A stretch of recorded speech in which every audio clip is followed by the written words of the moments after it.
Right now, without knowing it, you are being influenced. Not by something obvious, not by a salesperson standing in front of you, or an advertisement you can see and consciously dismiss. By something subtler, operating below the threshold of your awareness, shaping what you want, what you believe, how you feel about yourself, and what choices you make, without leaving any trace you can point to and say, that's where it happened. The science of covert influence is one of the most unsettling fields in modern psychology. Not because researchers discovered that humans can be manipulated, that much has been known since antiquity, but because the experiments of the last 60 years have revealed something far more disturbing. The influence is most effective precisely when you are most convinced you're immune to it. The people who are most certain they're making free, rational choices are, in many cases, the people who have been most thoroughly shaped by forces they never detected. This video is about how that happens, and by the end, you may find yourself looking at your own preferences, beliefs, and decisions differently than you ever have before. Let's start with an experiment that most people have never heard of, but that changed how psychologists think about human judgment forever. In the early 1970s, a researcher named Robert Zajonc ran a series of studies on what he called the mere exposure effect. The premise was almost insultingly simple. He showed participants a series of images, some of which they had been exposed to before, often so briefly that they had no conscious memory of seeing them, and some of which were genuinely new.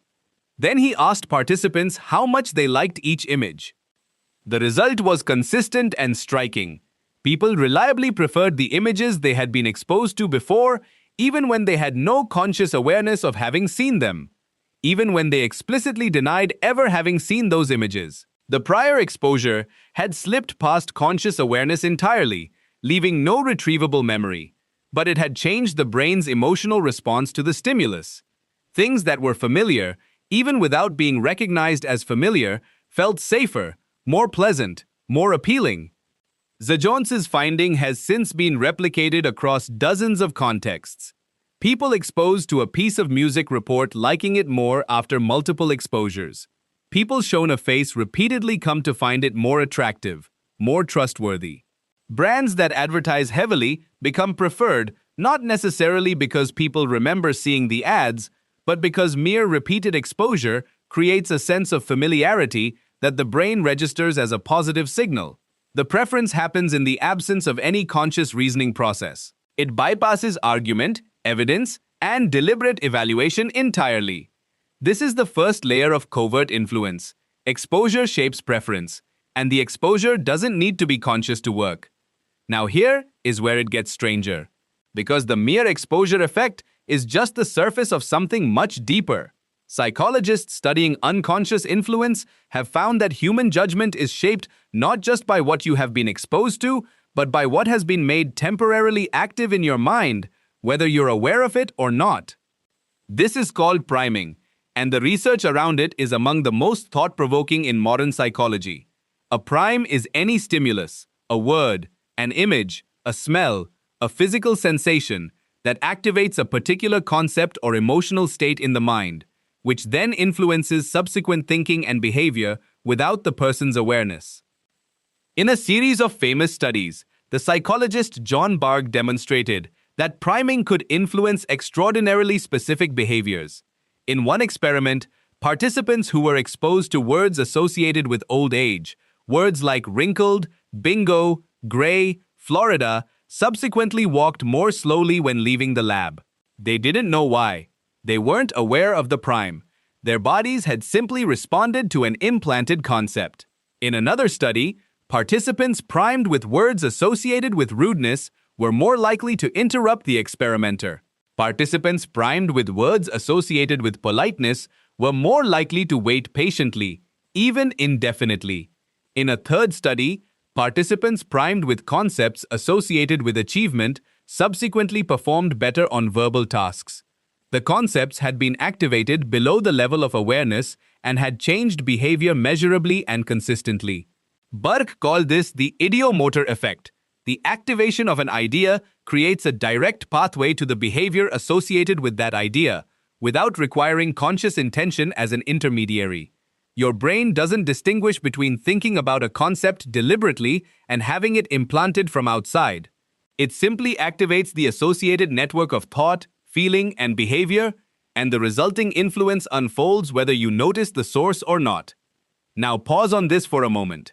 If priming works the way the research suggests, then every environment you inhabit, every media ecosystem you consume, every conversation you have is constantly priming you, activating concepts, shaping which ideas come easily to mind, making certain feelings, certain interpretations, certain choices more likely than others. And you have, at best, a limited and unreliable ability to detect when this is happening. The psychologist Daniel Kahneman, who spent decades studying the two systems of human thought, called the unconscious, fast-processing system, System 1, and the deliberate, reasoning system, System 2. His central finding was that System 1 is dominant far more often than people assume.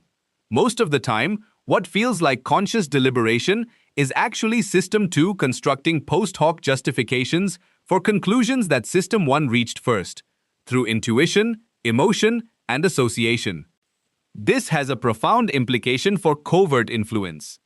If your conscious reasoning mind is frequently in the business of justifying decisions already reached unconsciously, then influencing your unconscious processing is a far more effective lever than trying to change your conscious arguments.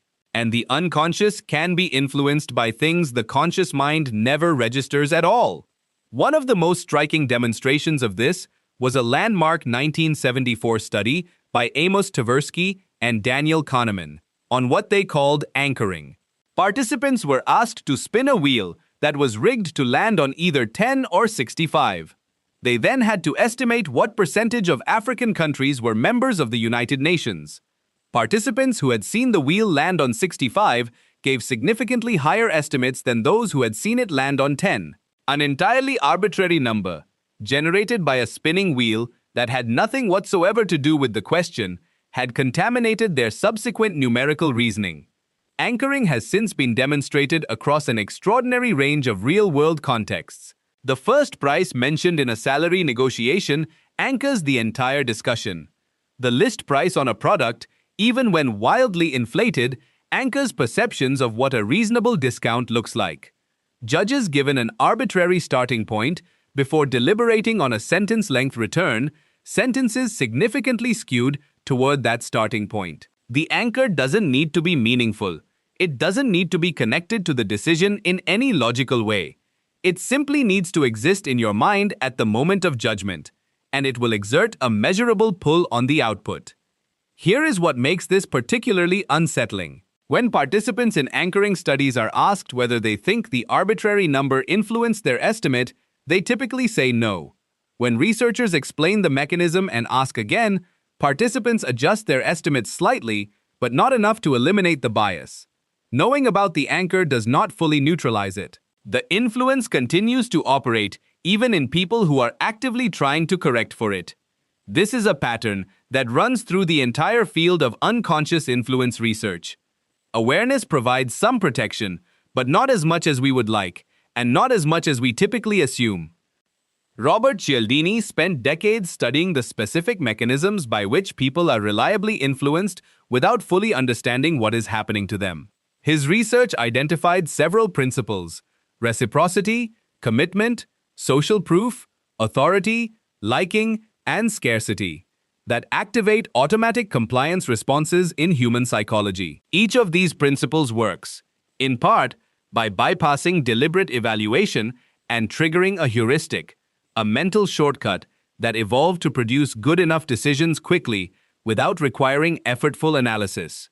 Take social proof.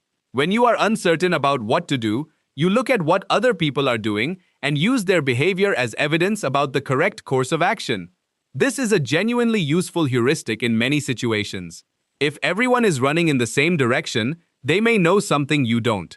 Following the crowd is often adaptive, but it is also exploitable, because the same mechanism that makes social proof useful can be activated artificially.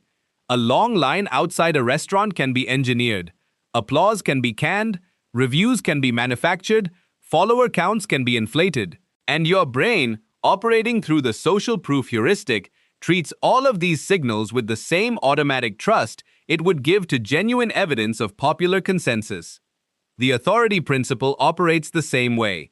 Humans are hardwired to give weight to the judgments of perceived experts and authorities.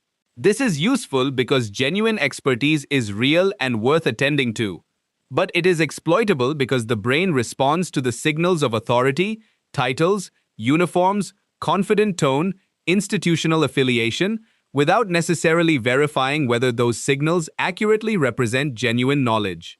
Cialdini documented cases where actors in white coats, presenting themselves as medical professionals, produced compliance rates in medical settings almost indistinguishable from those of actual doctors. The signal activated the heuristic. The heuristic bypassed evaluation. Now here is the part that most people find most difficult to sit with. These mechanisms are not being deployed against you occasionally by crude and obvious bad actors. They are built into the architecture of the environments you inhabit daily. The way supermarkets are organized, the way websites are designed, the way news is framed, the way social media platforms surface and suppress content, the way prices are displayed, the way choices are presented. Every one of these environments has been studied, optimized, and engineered to leverage the specific vulnerabilities of human unconscious processing, usually in service of someone else's objective rather than yours. A field called choice architecture, pioneered by economists Richard Thaler and Cass Sunstein, demonstrated that the way choices are presented has an enormous and predictable effect on which choices people make, independent of the content of the choices themselves. Setting a retirement savings plan as opt-out rather than opt-in dramatically increases participation rates without changing anything about the plan itself. Placing the salad at the front of a cafeteria line increases salad consumption. Making organ donation the default option massively increases donation rates. The architecture of the choice environment shapes the choice, consistently and predictably, without the person being aware that anything has influenced them. This is nudging used ethically, by researchers trying to improve outcomes for people. But the same principles apply when used by anyone designing an environment in which you make choices. The default settings on your phone, the arrangement of options in your streaming service, the sequence in which information is presented to you in your news feed, all of these are choice architectures, and all of them are shaping your behavior in ways you don't detect and largely don't control. The question that emerges from all of this isn't whether you are being influenced without your awareness. The evidence for that is overwhelming and consistent across 60 years of rigorous research. The question is what, if anything, you can do about it. The first and most important thing is to give up the comforting illusion that awareness of these mechanisms will immunize you against them. It won't, entirely. The research is consistent on this point. Knowing about anchoring reduces but doesn't eliminate the anchoring effect. Knowing about priming doesn't fully neutralize primes. Knowing about the mere exposure effect doesn't stop familiarity from feeling like preference. The mechanisms operate at a level of processing that conscious knowledge can partially but not fully reach. What awareness does do, and this is genuinely valuable, is give you the opportunity to pause at the moments when you feel most certain about a preference or a judgment. The moments when something just feels right, when a choice seems obviously correct, when you feel a strong pull towards something without being able to fully articulate why, are precisely the moments when unconscious processing is most likely to be doing the work. Not because strong feelings are always the product of covert influence, but because those feelings are what covert influence is designed to produce. The second thing that research suggests is genuinely protective is making the environments you inhabit more deliberate and more conscious. If your environment is shaping your preferences, beliefs, and behavior, whether you notice it or not, then the most powerful thing you can do is pay attention to which environments you're spending time in and what concepts and emotional states those environments are consistently priming. This doesn't require paranoia. It requires the simple recognition that you are not a neutral observer passing through your environment unchanged. You are being shaped by it, constantly, in ways that are real and measurable. The third thing is to slow down at the moments when speed is being encouraged. The influence mechanisms that bypass conscious deliberation work best when you don't have time to think, when an offer is presented as expiring soon, when information arrives in a format designed for rapid consumption rather than careful evaluation, when a choice has been pre-framed in a way that makes one option feel obviously correct. These are the signals that someone has designed an environment to produce a particular output from your decision-making system, and the best counter to each of them is the same. Pause and ask what you would think if you had more time and different context. None of this makes you invulnerable. The mechanisms are too deep, too well studied, and too thoroughly embedded in the architecture of modern life for any individual to achieve complete immunity. But there is a profound difference between moving through the world believing that your preferences are your own and your choices are free, and moving through it with the accurate understanding that you are a biological system, operating in environments designed by people with interests that may or may not align with yours, processing information through heuristics and shortcuts that can be reliably triggered by the right stimulus, whether you are aware of it or not. That understanding doesn't make you less free. In the deepest sense, it makes you more free, because you can't resist something you believe isn't happening to you.